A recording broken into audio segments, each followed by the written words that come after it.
Hey everyone, this is Jarvis. With Lightning Dragon. Alright, well today we're going to go over some of the flight mechanics and what we feel needs to be worked on most in Star Citizen, along with it, Gunnery. So hang on, let's get into it. Here we go.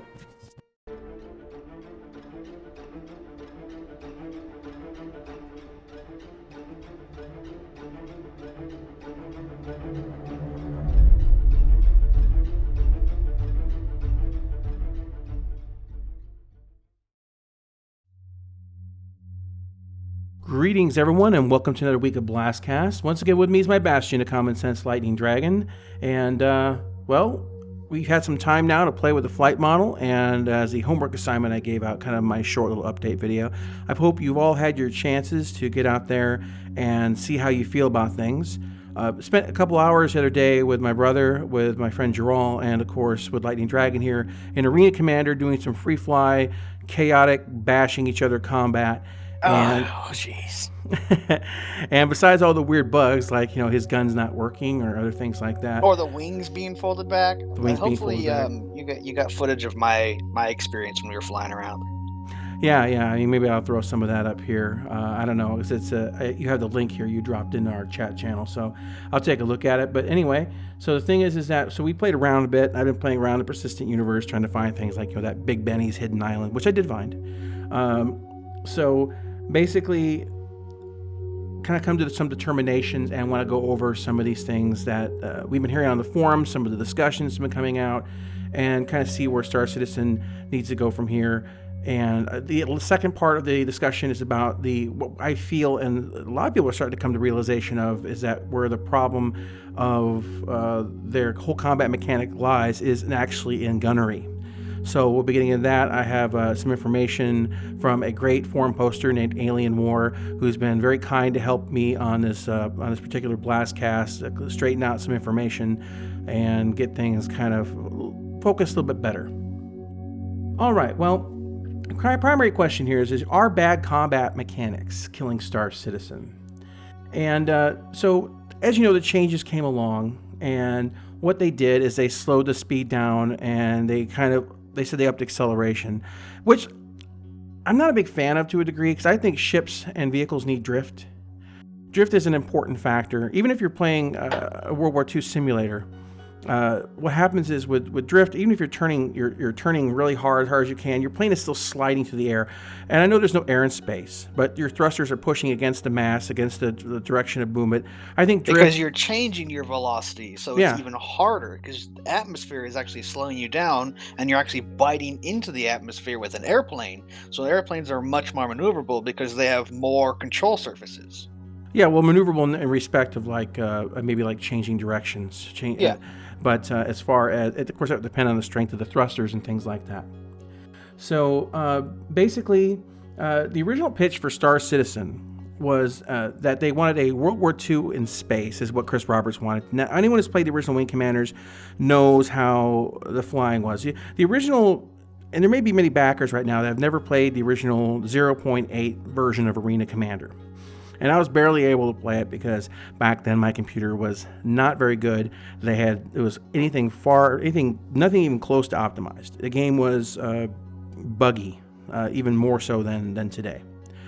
But what Point 8 had going for it was very much a Wing Commander feel, and you would find that controllers, whether it was gamepad, stick, or mouse, were all found in the top of the leaderboards, spread out pretty evenly, showing that there was a fairly good balance among the way things controlled, no matter what you had chosen. Now, what happened with after Point 8 is that they basically, a lot of the backers, or at least some of the loud vocal ones, were unhappy that the only way they could go to the quote-unquote 6 degrees of freedom was if they decoupled, and then thrusters were basically all the engine, think of it this way, all your mains were shut off, and then all the power of the engines was then shunted to the thrusters, and only then could you straight up, down, left, right, but you were drifting at the time. So it was very similar to the way that Wing Commander did it, but you actually had more movement than Wing Commander. And what they wanted instead was to have that availability to drift at all times. And it changed the nature of the game, but also what they did is at Point 8, they had all weapons were gimbaled. Every single one. There was no size reduction. All weapons were gimbaled. All gimbals were automated. And basically, this leveled the playing field. Everyone had full access to the gimbals. Everyone had just basically focused on the flying. And when you were in a mode of flying that was not decoupled for the 6 degrees of freedom, it flew very much like the standard Wing Commander experience. But when 0.9 came out, they introduced IM, which limited gimbal usage to the IM mode. Relative mode had trouble using it if they could use it at all for mouse.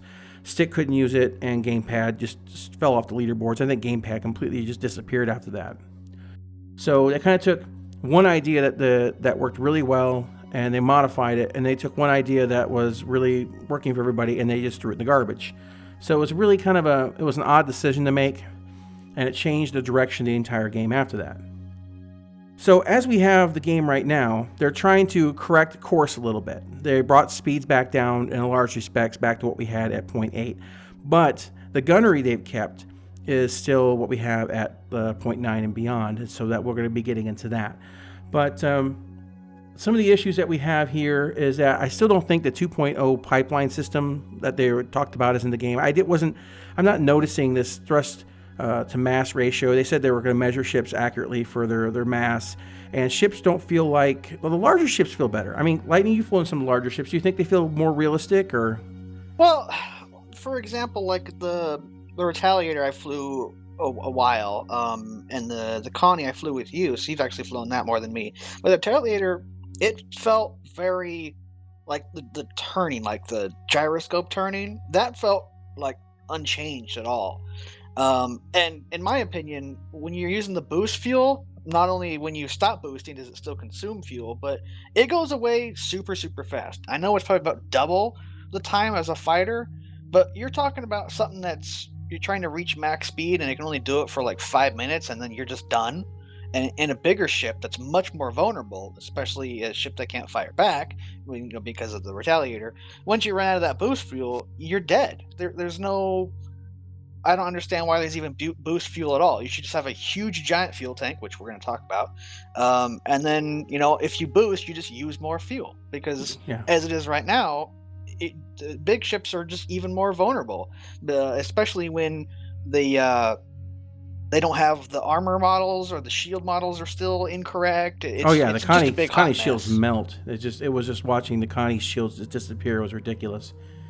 So one of the things they need to change we have right now is that acceleration. They want really high acceleration, but acceleration should not be straight line. Now, mechanical devices, as you add more power to it, it's not a 1-to-1 ratio. It comes down like driving a car or flying a plane or whatnot. There's a little bit of loss. It's not a perfectly efficient system. So acceleration should be based on a kind of logarithmic curve. And basically, I'll go ahead and throw a picture here so you can kind of get an idea of what a logarithmic curve looks like. Now, you'll have more acceleration in the beginning, and as you reach a certain point, acceleration slows down. And now, why this is important is because, as you know, some of the ships have, when it relates to your cruise mode, or effectively afterburnering now to cruise mode, some ships cap out at like 600 or something, some cap out 1,000. That doesn't make any sense to me, and I think that's going to cause some harm to the game. Some ships are just going to walk away from others forever. Like, for example, if I'm flying my Herald and you're flying your Hornet, you're never going to catch me. You're just gone. Yeah, I'm gone. That's it. The fight is effectively over when you boost away. Exactly. So how do we fix this? Well, for starters, we give everyone universal speed caps. Now, the speed caps are needed.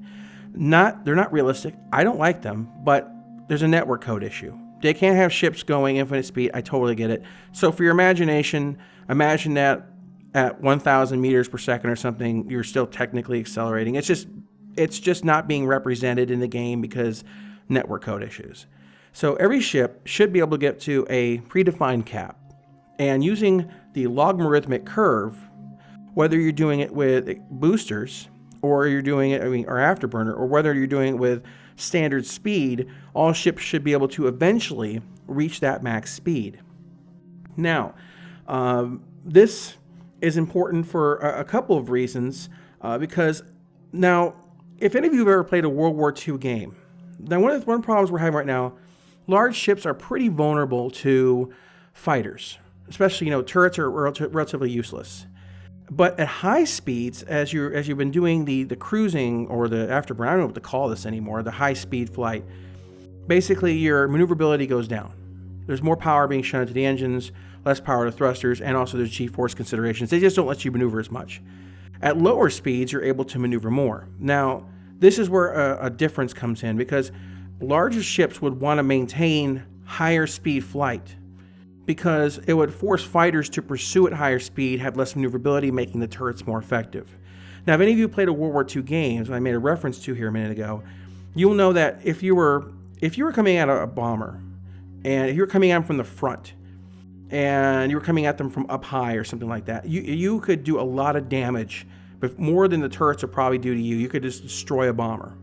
But if you're approaching a bomber from the rear and from below or something like that, from a distance, trying to climb up to it, those turrets will just shoot your face off. There's a big difference. It's just, you're fighting the same target, but the speed of your maneuver, the speed of your ability to get past them, is going to change how effective those turrets are going to be. So this is one of those things that we're trying to deal with the turret situation. One of the reasons I believe that they had to slow the pacing down. They know the turrets aren't going to work on the old 1.3. Even the 2.5 model, turrets weren't going to work. And they weren't working. And they're still kind of not working, but that's because they're using they're not using zero order, they're using first order. We'll get into that later. But basically, now you force the fighters to go up to your speed, and if two larger ships were engaged one another, there's no reason, unless they're like broadsiding each other. For the most part, two larger ships would probably slow down. Like, say you had two Connies fighting, right? They'd probably slow down to standard SCM speeds to fight, because in that case, you'd want to be maneuvering. So your turrets, and because your ships have equal maneuverability, in that case, it kind of becomes a dogfight again. The downside to this is that, what do you do when a large ship just stays up at top speed? They have more fuel than you. I mean, how do you get them out? Well, there's a couple ways. First of all, they've already mentioned that they're going to be putting interdiction in the game, and there's already tractor beams. I have a tractor beam in my hangar. It doesn't work yet. But you put tractor beams, interdiction devices, things that slow down flight, as equipable items. So if you're going to be doing piracy, you'll have a dedicated guy, a tackler or something. Some guy is going to run up. He just doesn't have a lot of weapons or whatnot. He's just going to jack with the ship and make them slow down. Then you've got the idea that basically at top speed, you don't want them doing that forever. And I thought about this, and originally I thought, if you're not going to do fuel, then maybe heat, but that doesn't make sense, because if you're decoupled, just floating along, then what are you building heat upon? So it kind of struck me was that if you want to come up with a reason that's in lore, then you go for something like shields, shield wear. Shields would have originally been constructed to prevent micrometeor fragments from basically ripping into the hull. So at these high speeds, what you would do is you would have a slow shield drain. And then as you're in a large ship or whatever, or even a fighter, you would be putting more and more shields to the front to try to stay in that area, that speed longer. And as eventually, if you keep pushing it, the shields would drop from the impacts, and then suddenly you start slowly taking hull damage from micrometeor impacts. So that would be an interesting mechanic. It would keep people from just staying up there forever, and no one ever engaging one another ever again. So anyway, that was one thought we had on that. And let's take a look here. This is a 5 hours of conversation over the phone. Oh, I know. I got notes of the yin yang. And I also spent a lot of time writing a lot of this down. So there was another like half an hour. Maybe I'm reading a small novel right here, trying to going through these points. And then Jarvis went back and cleaned it up, because a lot of it was notes while I was on the phone. So there, spelling errors, grammar errors.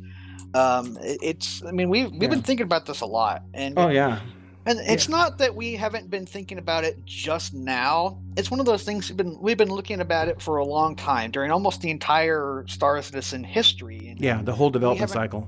Yeah, we haven't really been saying, oh, well, it's just garbage, blah, blah, blah. Because it's like, oh, well, they're going to patch. Here's a patch. Let's see what the patch does. Oh, look at that. It didn't fix anything. Okay, well, maybe next patch. And then the next patch comes. Oh, look, it didn't fix anything. Yeah. And we're just getting all these patches that... and there's a reason for that too. And there's a reason for that too, and that's going to be the part 2 of this particular video when we get into the gunnery. Now, hopefully explain a little bit of why nothing is fixing a lot of these problems. Another factor as well is that, when you're dealing with a flight sim game, one of the things that anyone who does flight sims will tell you, and I know when I say flight sim, don't think I'm saying DCS in space, or it has to be like a rogue system or something, but things with sim aspects. We've got sim aspects. We got MFDs. We've got other things like that, multifunction displays. We've got systems. They want to give us panels with dials and stuff we can operate. In a sense, it could be a sim light, but it falls into the sim category. When sim games, how you make ships or planes or whatever it is work is that typically you can push something to the edge of its tolerances and maybe even beyond it that causes some damage. But what a good pilot will do, or a good driver or whatever, whether it's a race game or whatever, is take it right to the edge of the red line, keep it from going over, get the most out of it, and if they lose control, well, then there's consequences. Like with the afterburners or the boosting, I believe there should be a heat buildup. Heat is a very hard thing to get rid of in space.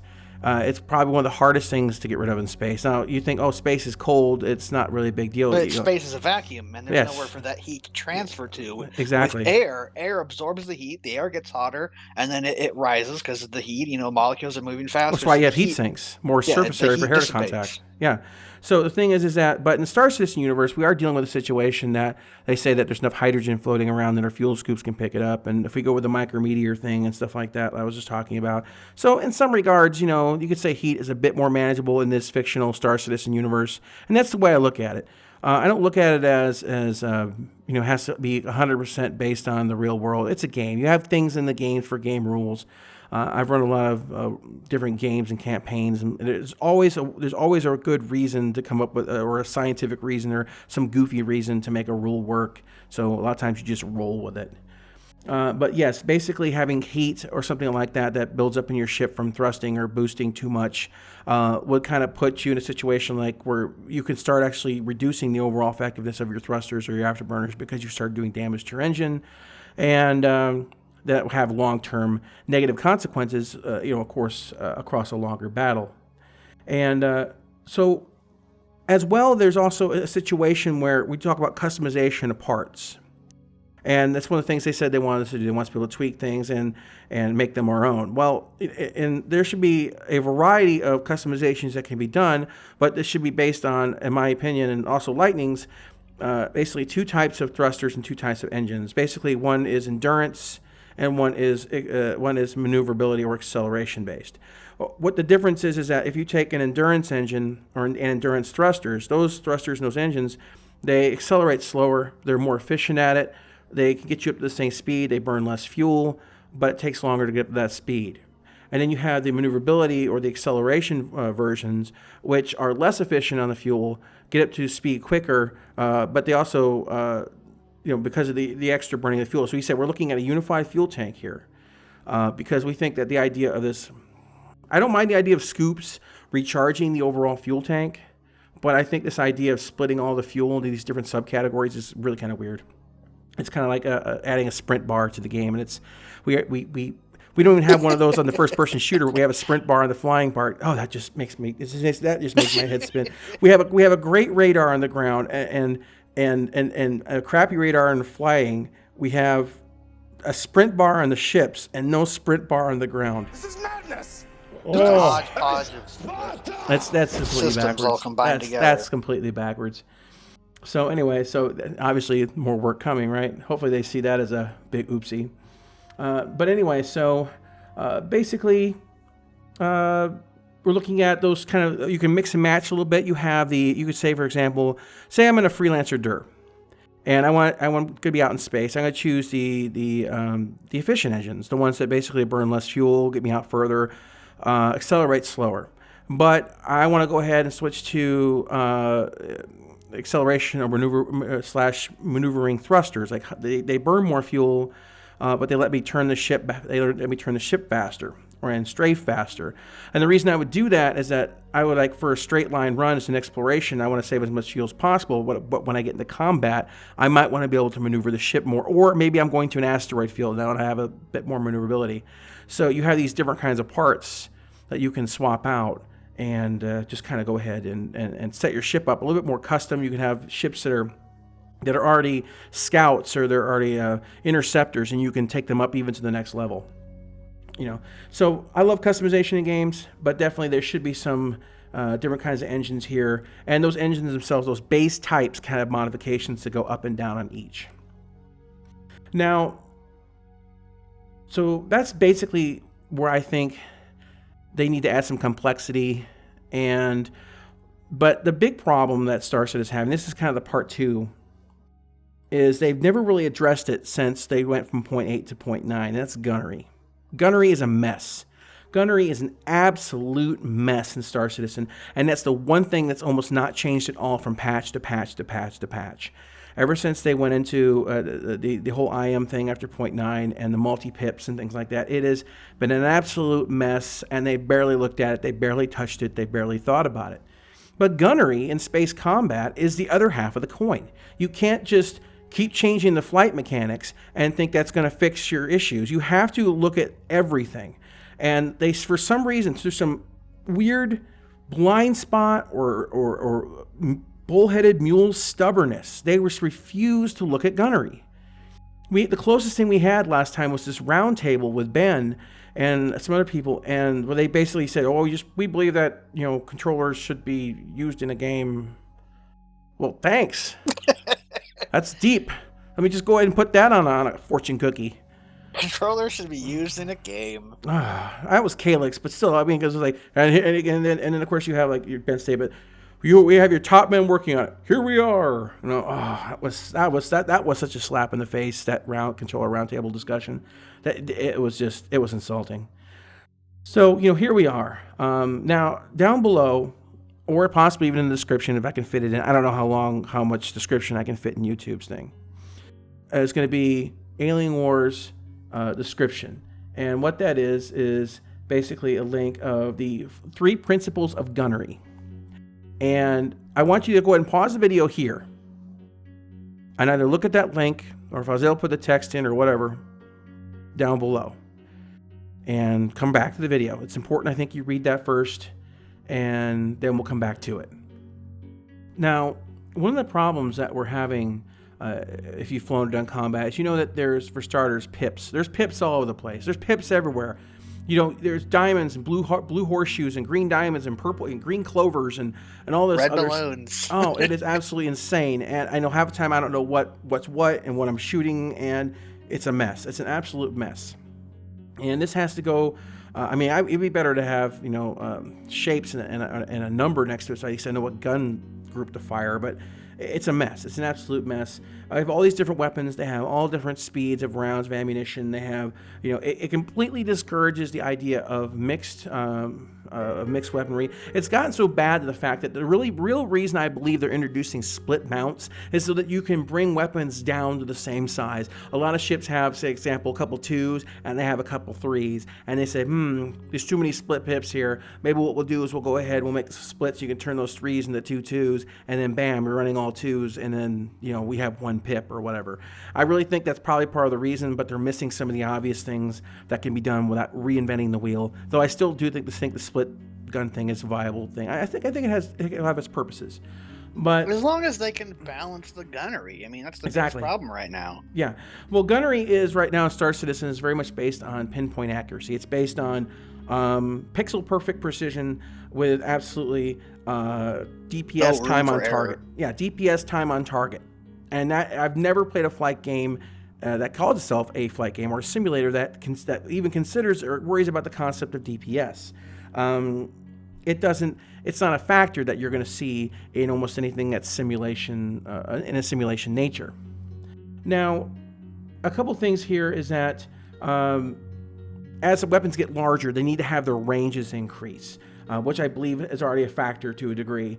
And but when you do like a split mount, then what you're doing is that you're saying, I want smaller weapons, so you're going to have less effective range, and you're going to do maybe more potential damage. I think the tier below is 60% of the next tier, so you're basically doing 20% more by doing those split weapons. But you're also, you may be losing, let's just say 20% of your range or something like that, just to make it simple. And energy weapons should have less range than ammo based. And say, well, why is that? Because when I look at the weapons of Star Citizen, I don't see lasers. I see plasma kind of based weaponry, a little bit of heated gases and stuff that's going out. You're losing energy. You're losing light through light and how condensed that beam is over distance.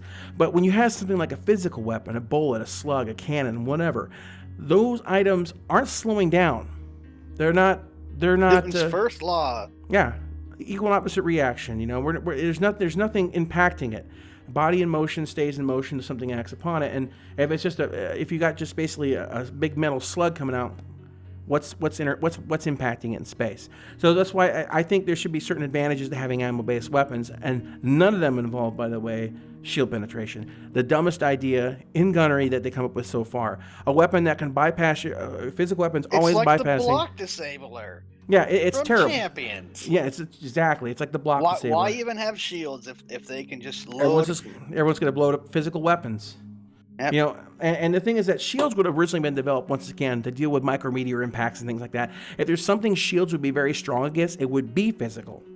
Energy should be what's strong against shields.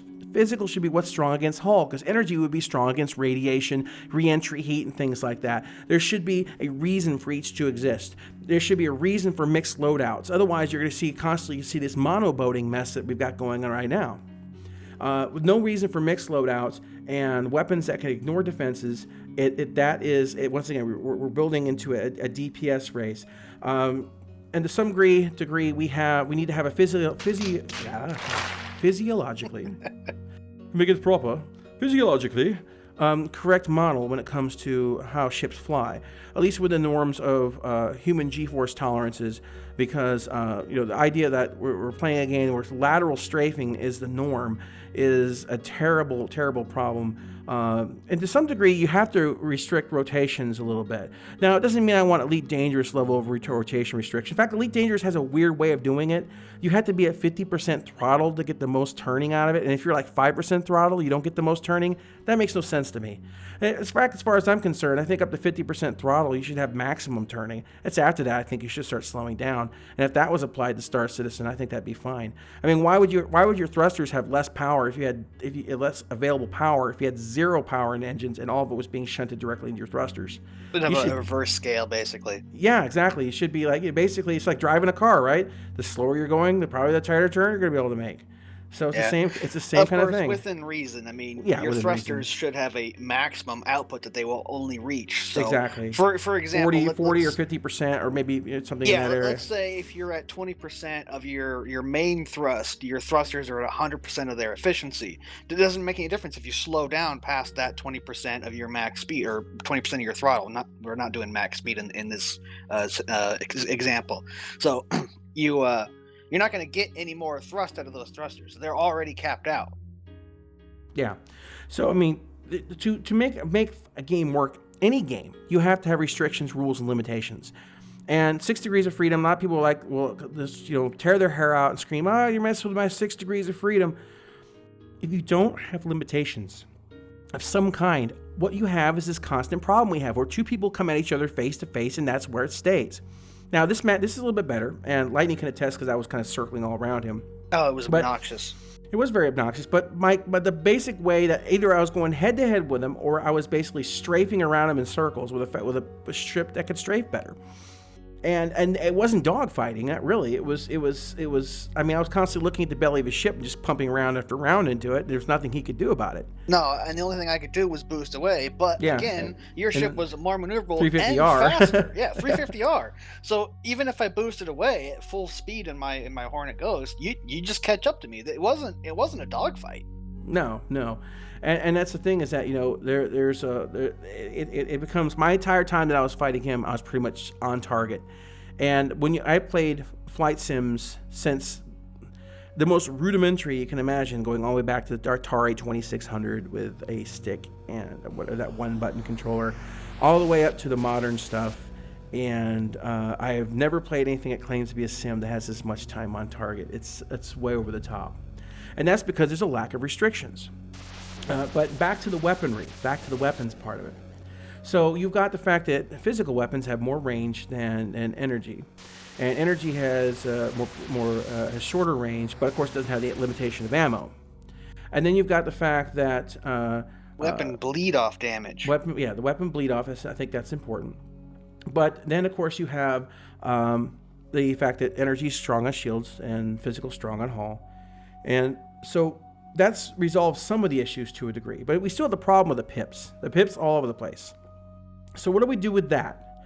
Well, the way I look at it is that weapons of the same type should have the same ammo velocity. So I'll give you an example. A Mantis 220, the Gatling gun, and the rapid fire laser. If I missed the labeling guns, the Badger repeater. And Panther, I believe, the two of them. The Badgers and the Mantises, or any smaller versions of the Gatling that they come out, the ammo should travel at the same speed. It's the same kind of weapon. Basically, a rapid fire weapon ammo will shoot at a rapid fire weapon speed. Mediums like the slower, like the more standard X-wing kind of looking shots. And you have also the big, slow mass drivers or the cannons. Those should be the slowest rounds. But they'll also be traveling at the same speed. The reason for this is that basing it on that, like you can have, for example, the Mantises, okay, or we use not the Mantis, but let's use the energy one. What you said, Lightning? The Panthers. Thank you. For some reason, I just can't keep them in my head. Yeah. Okay. The Panthers are the repeaters. Size 3, and the Badgers are size 1 and 2. Doing it this way, a repeater of size 1, size 2, and size 3 have the same projectile speed. Right now, they don't. And so basically, you can monoboat if you want, but you don't have to worry about the different sizes interfering with your pips. You don't have like pips floating all over your stupid screen every time you're trying to shoot somebody, try to figure out which gun you're hitting them with. But as well, since they have a kind of a universal sense, like a bleed off, like on distance, as you get closer to them, like initially there's no pip. Then you get your first indication of a pip. It's red, which means you're kind of on the outer edges. You're not going to do much damage. There's going to be a lot of bleed off. Then you go to the next one. Maybe it shifts to yellow, and then it goes into green. And as it moves into green, it's optimal damage. You're at optimal range to fire. You're going to be hitting them pretty much with optimal damage.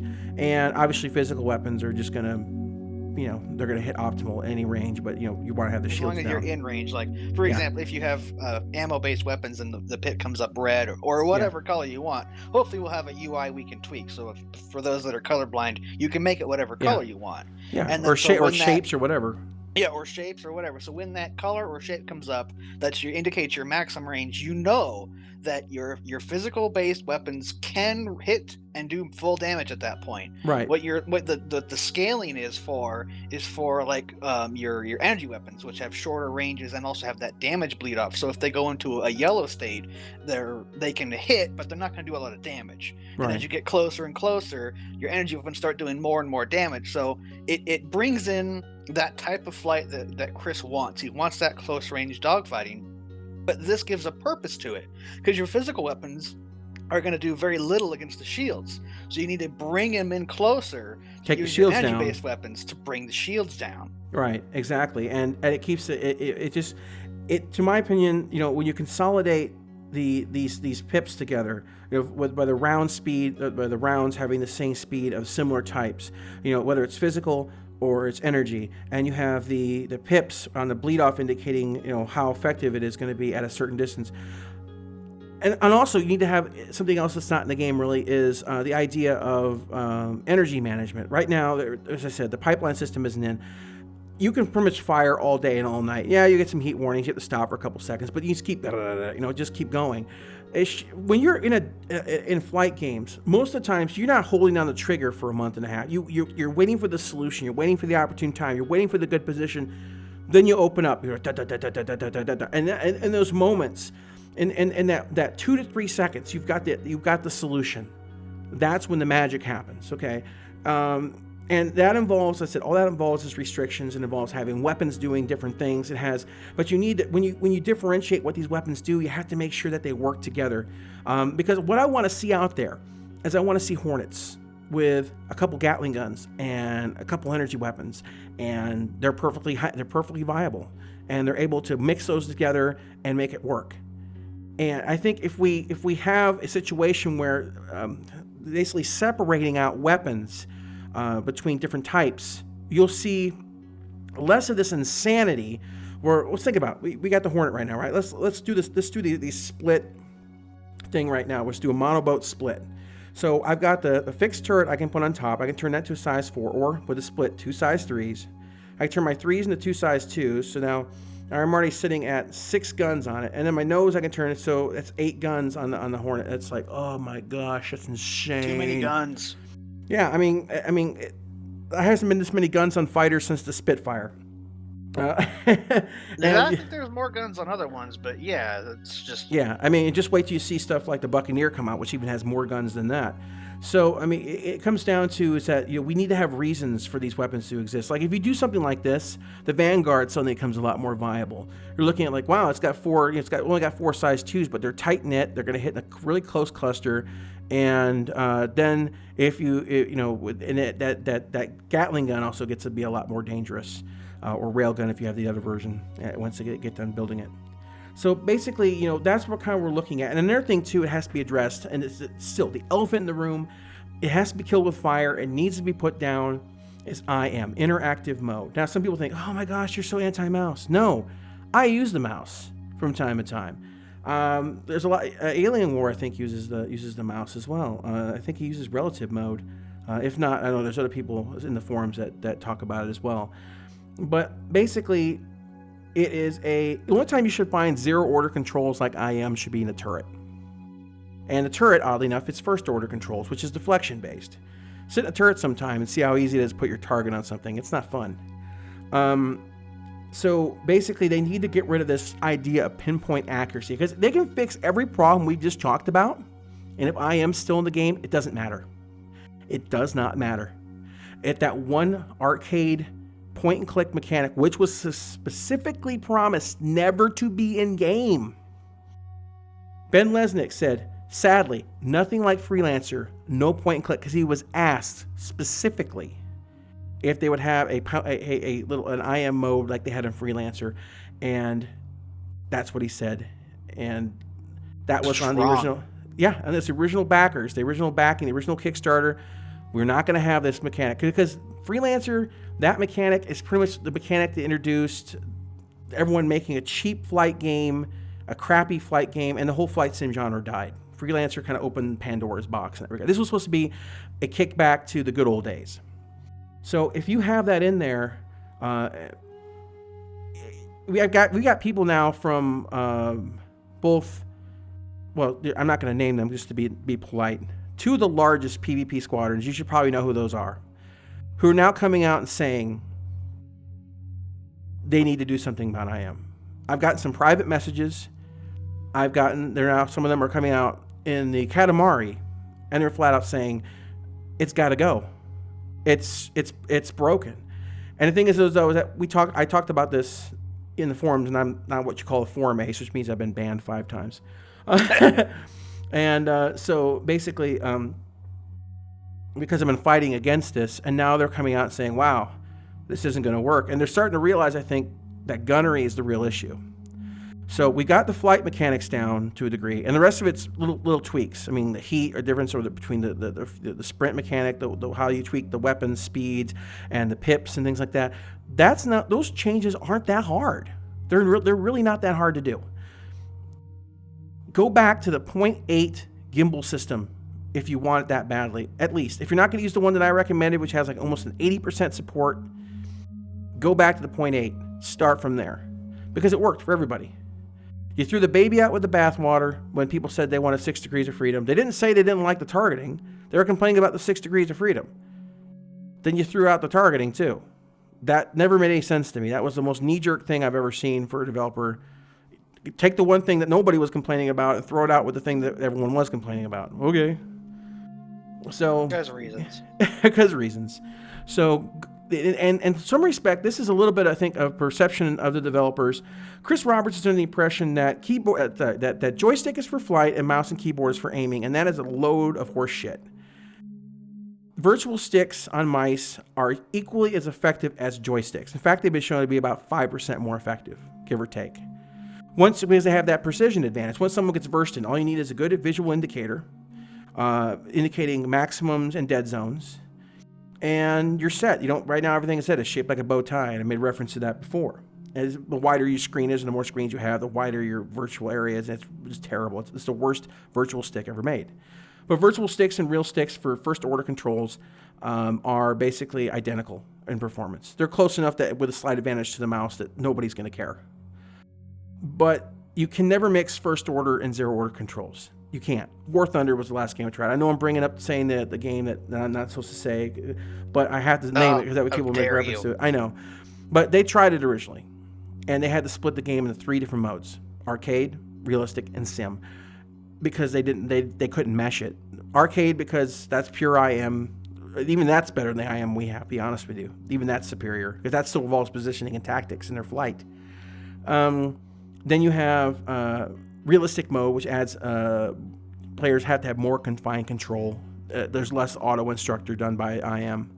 And sim mode, which is basically stick or virtual stick, and you can never have someone in arcade play someone with playing in sim. They would never mesh. Whole different game. It's like you're not even playing the same game. So anyway, guys, I hope you get some of the ideas about what we're talking about here. Leave your comments down below. Get involved in the discussion out there in the Arena Commander forums in general. If you don't like what it is, bury them in posts. Let them know. If don't be silent about it.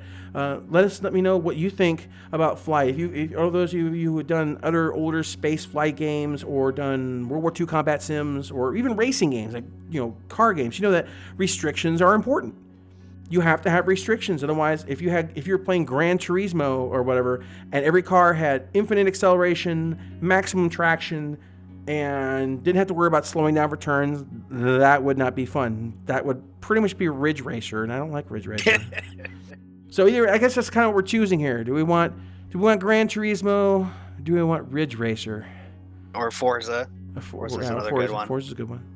So yeah, but even then, not even a good one. Maybe we'll just go with the pod racing from Star Wars. Oh, geez, the N64 version exactly. or whatever. Bad controls, and So this is pod racing. Let's just say that. Oh no. So, anyway, guys, so that's our general thoughts, and I know this is a long one, but there's a lot to say on this. The flight mechanics, I think, can be dished out to something really nice with some more tweaking, but unless they address gunnery, I don't care what they do. I don't care if they go all the way back to 1.3. It doesn't matter.